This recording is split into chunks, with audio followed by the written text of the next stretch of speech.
Assalamualaikum warahmatullahi wabarakatuh. Selamat sore pemirsa di rumah. Berjumpa lagi dengan saya Mugi dalam acara PKMM Banyumas, atau mungkin masyarakat lebih mengenalnya PKMM Purwokerto ya. Baik pemirsa di rumah, kurang lebih selama 60 menit ke depan kita akan berbincang-bincang seputar kesehatan mata dan solusinya.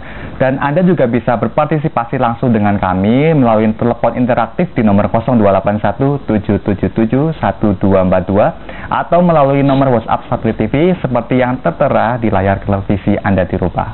Baik pemirsa di rumah, nggak usah lama-lama, kita langsung aja berkenalan dengan narasumber kita kali ini di sore hari ini.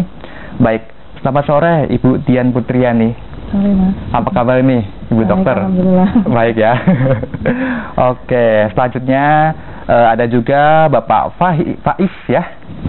Apa kabar nih Pak Faiz? Alhamdulillah baik. Oke, sepertinya ini Pak Faiz bukan yang pertama kali ke studio ya? Iya, sudah bulan kemarin, tahun kemarin. Oke, tahun kemarin ya. Udah lama banget berarti ya. Tahun yang lalu. Tahun yang lalu. Dan untuk Dokter Dian ini baru pertama ya.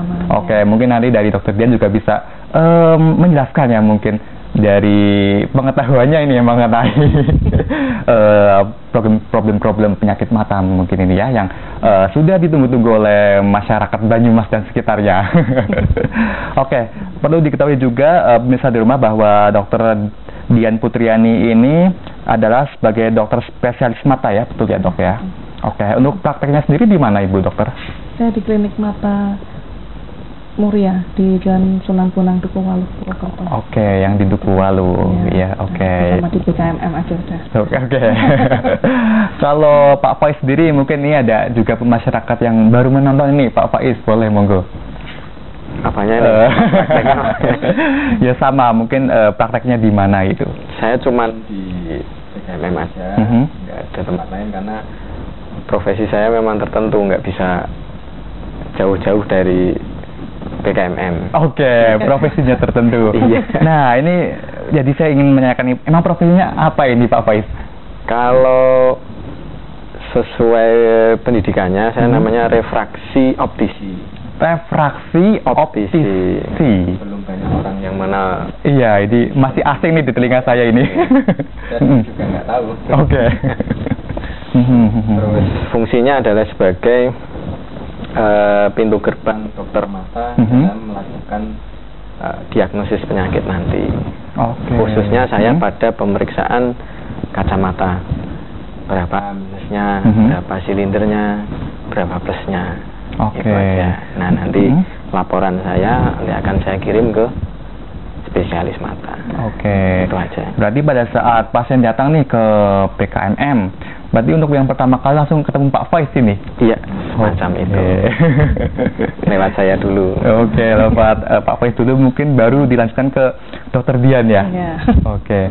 Nah, Dokter Dian, selama ini menangani pasien, khususnya untuk yang problem sakit mata ini ya, Dokter, ini apa aja sih keluhan mereka, Dokter? Paling banyak buram. Oke. Buram ini kadang orang berpikir selalu, buram itu mesti, saya ini kacamatanya harus ganti ya Dok. Ya, mereka datang biasanya ada yang sudah pakai kacamata, ada yang baru pertama datang buram tapi mereka nggak tahu, pokoknya dipikirnya pasti kalau buram ini kacamata. Jadi begitu sampai tempat Pak Faiz, tempat saya dilihat, oh diperiksa, ternyata nggak semua buram itu kacamata. Kebanyakan memang paling banyak kacamata karena kan anak-anak sekolah juga banyak. Orang dewasa, kalau untuk anak sekolah paling banyak kacamata. Untuk orang dewasa di bawah 40 tahun juga masih paling banyak buram karena kacamata. Lalu kalau di atas 40 tahun ini sudah bervariasi penyebab penyakitnya. Ada katarak, ada penuaan retina, ya ada juga penyakit-penyakit kayak glaukoma itu, terus buram karena mata kering juga bisa. Oke, jadi kalau misalnya untuk yang pertama ini yang tadi dijelaskan mengenai buram kacamata, berarti cuma tinggal di kacamatanya aja Pak Faiz atau seperti apa? Kita lihat dulu kasusnya seperti apa. Jadi dia baru datang pertama kali, atau dia baru periksa pertama kali, atau memang dia sudah riwayat pemakai kacamata, kan ada dua kemungkinan. Kalau memang dia baru datang pertama kali dan membutuhkan kacamata, ya sudah, kita akan kasih resep kacamata untuk dibelikan kacamata. Tetapi kalau dia sudah riwayat pemakai kacamata, harus dilihat dulu kacamata lamanya ukurannya berapa. Kok ternyata masih sama, ya kita sarankan untuk pakai kacamata lama. Tetapi biasanya pasien ini mungkin manusia zaman now kali ya.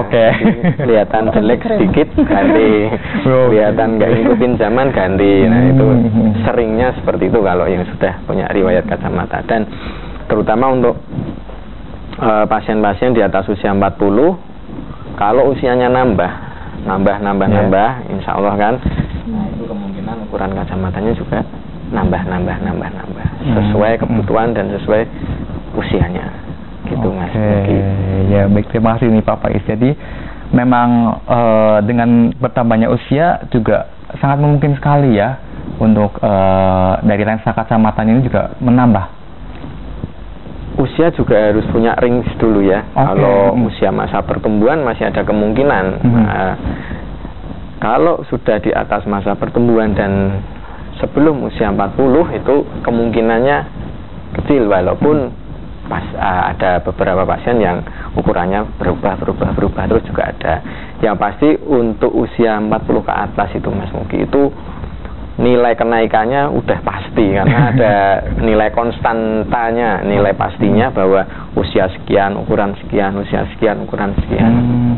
Terutama untuk membaca. Keluhan usia 40 ke atas kan untuk membaca, kadang-kadang membaca udah jauh banget ya. Nah, itu yang seperti itulah yang selalu naik gitu.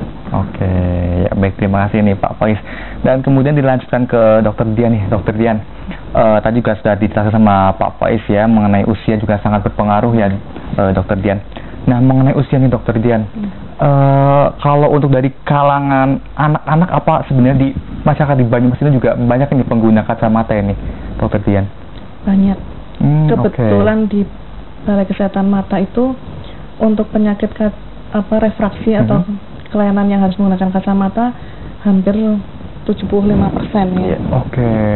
Jadi dari anak mulai kecil yang datang ke kami itu dari 3 tahun terus sampai 14 tahun itu banyak.